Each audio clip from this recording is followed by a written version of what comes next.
അനിലയുടെ സമ്മതത്തോടു കൂടി ഞാൻ പറയുകയാണേ. തോന്നരുതേ, പിണങ്ങരുതേ. അനിലെ ഒരു ദിവസം ലൈവ് ഇട്ടു. ലിജി കേൾക്കുന്നുണ്ടല്ലോ അല്ലേ?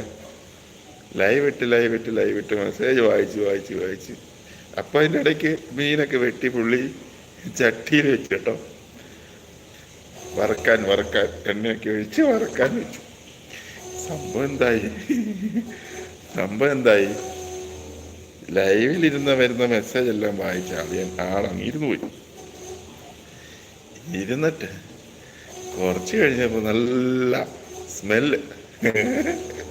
ഞാനങ്ങ് ഊഹിച്ച് പറയാട്ടോ, അങ്ങനെ എന്നോട് പറഞ്ഞ. വീട് മൊത്തം മത്തിയായിരുന്നു. എന്താ മീനായിരുന്നു? മീനിന്റെ സ്മെല്ലും കരിഞ്ഞ മീൻ. ഒരു സൈഡ് ഫുള്ളെ അങ്ങ് കരിഞ്ഞു പോയി. പിന്നെ അതൊന്നിനും കൊള്ളാതായി.